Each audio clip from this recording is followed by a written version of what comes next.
Elle vient de sortir, on l'a testé ces dernières semaines, on s'était dit qu'il était enfin temps de vous en parler, on fait le point.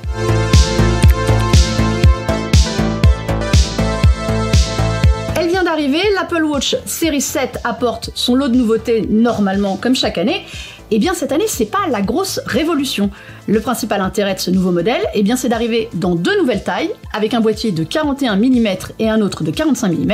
C'est un tout petit millimètre de plus pour les deux boîtiers, mais ça change beaucoup de choses. Car pour le reste, eh bien c'est l'Apple Watch Series 6, en un petit peu plus puissant, mais un tout petit peu.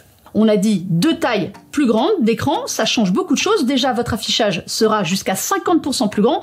Et comment? Eh bien, simplement parce que de nouvelles polices font leur apparition. Vous pourrez ainsi mieux régler et ajuster en fonction de vos envies.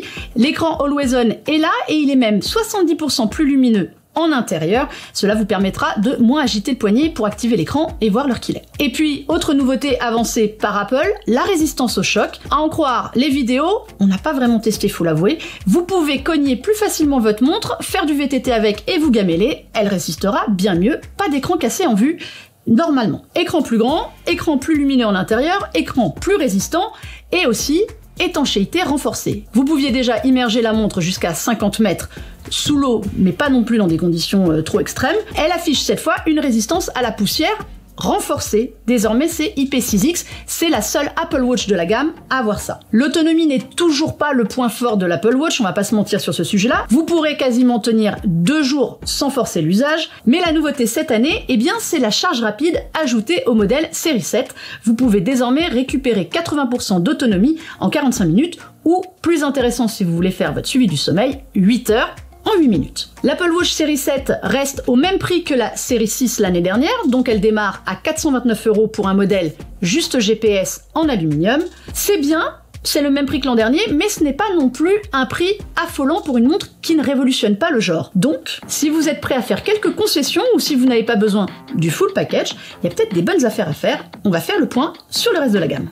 Par exemple, si vous allez sur l'Apple Store, Apple a gardé cette année la Watch SE, sortie l'an dernier, et la série 3, qui date d'il y a longtemps. Les avantages de ces montres, eh bien, ils sont surtout liés à votre portefeuille. Ce sont des modèles nettement moins chers. L'Apple Watch SE démarre à 299 € et l'Apple Watch Series 3 démarre, elle, à 219 €. Si elle reprenait les points forts de l'Apple Watch Series 6 et de l'Apple Watch Series 5, l'Apple Watch SE fait néanmoins quelques compromis.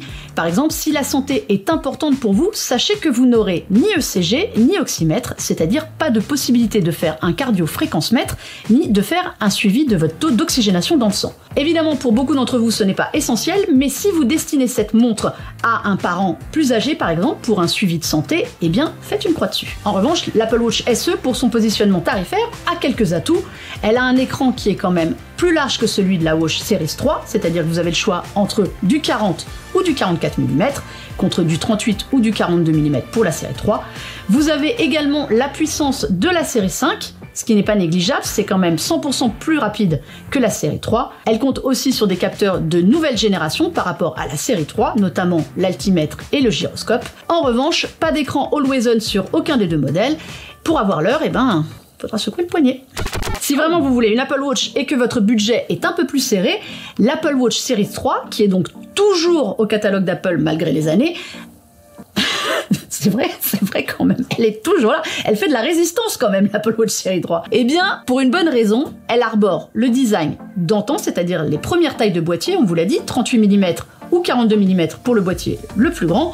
C'est un écran avec évidemment des bordures beaucoup plus restreintes. Vous aurez l'essentiel de l'information, mais pas plus. Vous ne trouverez pas d'écran Always On, on vous l'a dit, pas de CG non plus, pas de détection de chute, pas d'appel d'urgence à l'international, et pour le sport, les capteurs sont un peu plus restreints que sur les modèles suivants. C'est vraiment le modèle que l'on conseille à ceux qui veulent une Apple Watch, pour notamment les notifications, un suivi du bien-être, mais n'espérez pas non plus des miracles. L'Apple Watch Series 3 est donc le service minimum de l'Apple Watch, mais pour beaucoup d'entre vous, cela peut s'avérer suffisant, surtout à son prix de plus en plus bas, car vous pouvez aussi la trouver encore moins chère chez d'autres revendeurs partenaires. L'Apple Watch Series 3, on vous la recommande si vous voulez faire du sport à minima, avec pas forcément la précision ultime. Si vous voulez recevoir vos notifications, passer vos appels, utilisez Siri ou même payer avec Apple Pay. Vous l'aurez donc compris, Apple propose sur son store 3 modèles avec 3 visées bien différentes, l'Apple Watch Series 7 qui regroupe exactement tout ce que Apple peut proposer sur sa montre pour le sport, le bien-être et votre vie au quotidien, avec un écran encore plus grand, l'Apple Watch SE avec des compromis sur la santé, mais l'essentiel en puissance et pour le suivi sportif, et puis si votre budget est ultra restreint mais que vous voulez quand même une Apple Watch, l'Apple Watch Série 3 avec un écran plus petit sera peut-être un bon compromis pour aller à l'essentiel.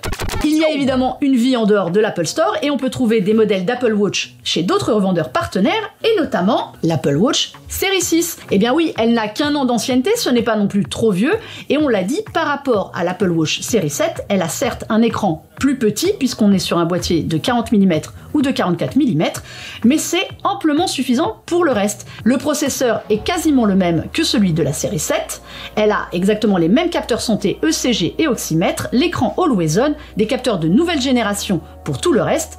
Il ne lui manque finalement que la charge rapide, mais bon, si vous la mettez à recharger la nuit, on y verra que du feu. Et tout ça, évidemment, pour un prix qui est déjà décoté, puisqu'Apple ne la vend plus sur son store officiel.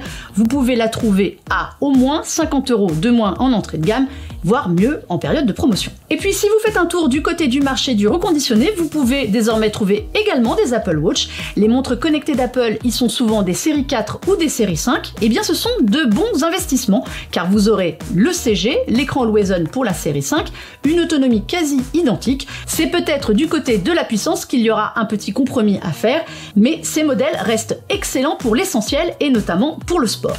Eh bien j'espère vous avoir offert un tour d'horizon des Apple Watch pour vous aider à vous décider. Vous pouvez retrouver toutes les informations, nos tests et les meilleurs prix dans le descriptif de cette vidéo. Et comme toujours, n'hésitez pas à nous mettre un petit pouce si cette vidéo vous a plu, à nous laisser un petit commentaire, à nous dire quel modèle vous plaît ou pas. Et puis on se retrouve très très vite sur nos réseaux sociaux, sur notre chaîne YouTube et ailleurs. N'oubliez pas d'aller sur Frandroid. Ciao ciao!